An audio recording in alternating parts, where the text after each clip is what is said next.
Right, today's video is going to be fitting drive shafts to the van. Obviously, if you've seen my Instagram post, my drive shaft carrier bearing on the driver's side, as I said, big cracking it when I was doing the brakes.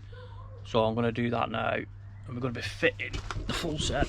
So you've got driver's shaft. This is the piece what broke on mine. That one actually cracked straight through. So driver's side, passenger side, and the stub shaft.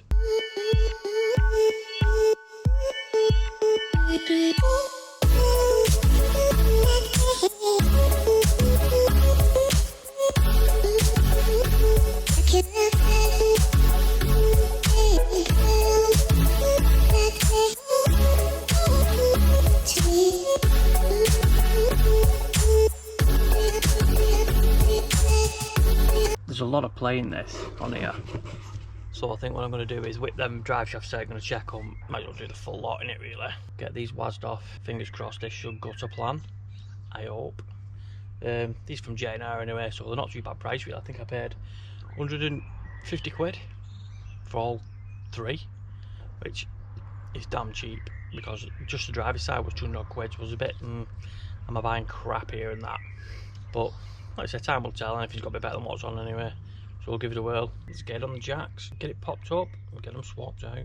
Right, so what I've done here now, I've took the caps off the wheel and just basically, just gives me access to this now. I sprayed it with a bit of WD-40. Should get some shite out of it. Just looking at this note there, so I've undone this now. While it's down on the ground, it's just easy then, so it stops it spinning around and stuff. And then what you want to do is just get a punch. So you've run the nut out a bit, get a punch, and just tap it in a touch. Just makes it free for moving then, so then it makes it easy then for when I take the drive shafts out then, it's just easier for it to move all stuff about. So we'll get it jacked back up again now, get on its stands, whip the wheels off, get them out. Just to give you an idea of how much plays in this, if you watch the wheel, you can hear it clicking it back. So that's quite a lot of movement that, click, click. Just shows you how worn them things are, doesn't it? Right, so that's wheel off now. This is undone, and then that's been knocked through a touch. That just see up back there, it's just moved out a little bit. So next step is these two bolts here. So this one and this one here. Missus just come out, little one's, she found an e-cig in one of the lads' bedrooms. 16, left screwing out like, but she's not happy. He's in for a bollocking. I've got a new e-cig.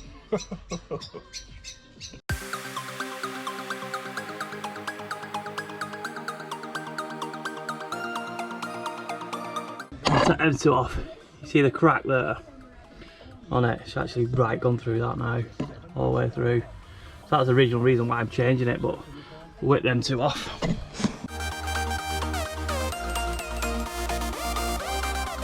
should free up this drive shaft.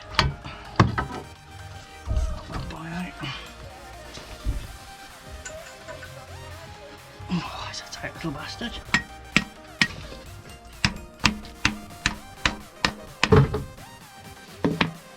So this one, H6, that just reaches, I think. So for that I've just put in second gear, just start locking off a bit so it's not moving. You can see that stout come out there now. Best get a pan for that.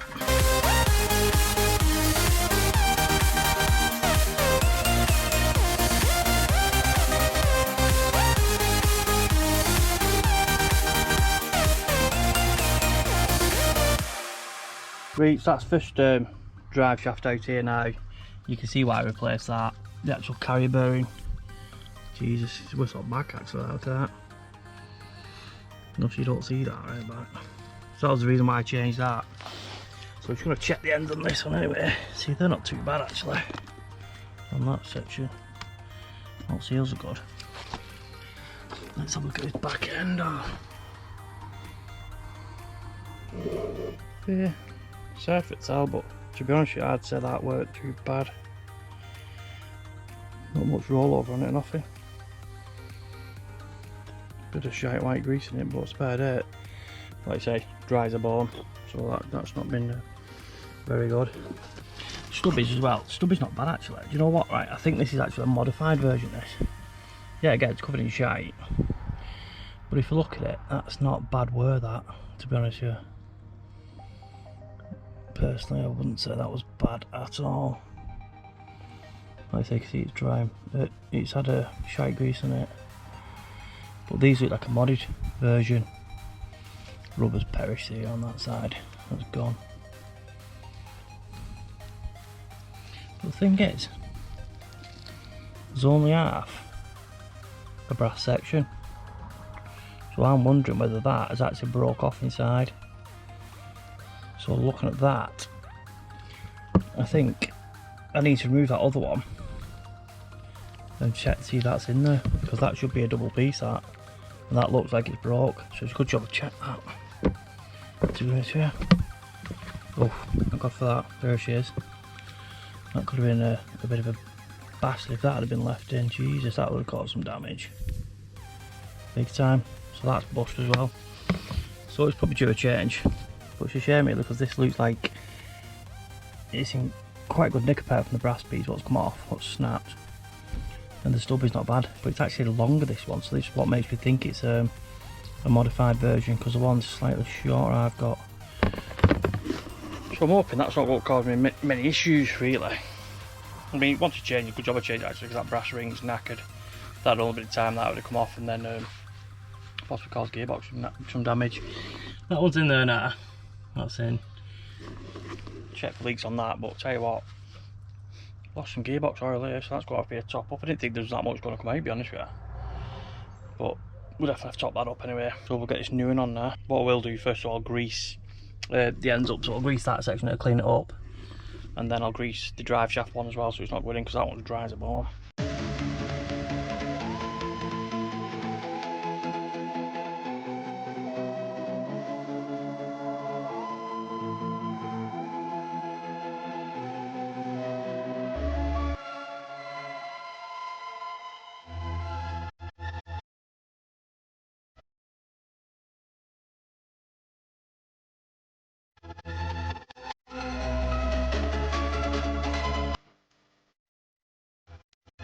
Quick check. They're mounted. Back end's in. 2 bolts underneath done. They tight up them bad boys. Quick check. Yep, they're both tight. Check that cap all the way up. Probably tap that up a bit more and clean up the oil. Things have got it. All limbers. So this one's same again. Bottom 2 bolts out that side, this side, start cracking them. Then we'll split that apart. And then on the back here, you've got splines with I think 3, 6, 7 splines on that one. We knock them out. This one should be a bit easier than the other one. And then that's a refill plug to refill the gearbox oil back up, because we lost about half a litre. I took that stub part out. So what I'll do, I've got a little pump in there, and I'll top that back up and get 75, 80. What was in here? I'll check anyway.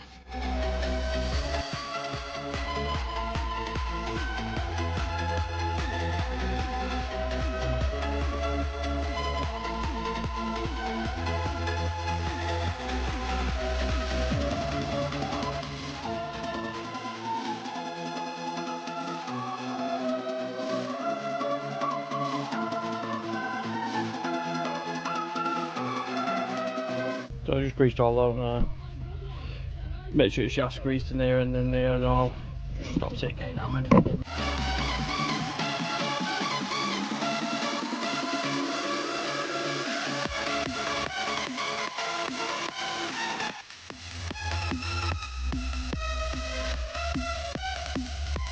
And with these as well, I always fit a new bolt on. These got an eye lock on the top. So just put that on, stop it pulling out. And we'll stitch all this back up. See, the drive shaft's in there, it's all bolted in. Getting up beyond that there. Tidy job actually. And then we'll get these bottom bolts in here. The bottom, get that lined up. Get all this fastened up and then take a bit of test run. Right, so these Sensor notes here now for the CV joint. These got to be torqued up to 200 Newton meters, so give these a quick whack up now.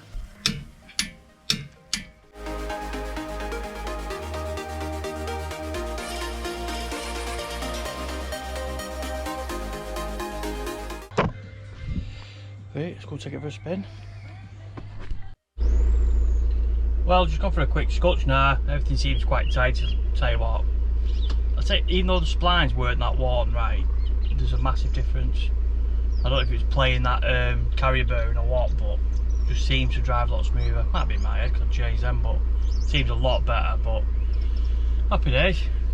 2 drive shafts done, renewed. Probably didn't need to do the passenger side, but it's done in it really. I've kept all of it anyways, just in case. And stub shaft on as well. I've kept all of that because it's a modified one, it's like quite a long one that. But whether I use it or not, I don't know. But happy days. I'm chuffed with that, mate. Bit of a bastard getting that stub axle in, but you get a gist of it. So if you like this content, stuff like that, give us a thumbs up. Any comments, stick them down below. Cheers lads, bye.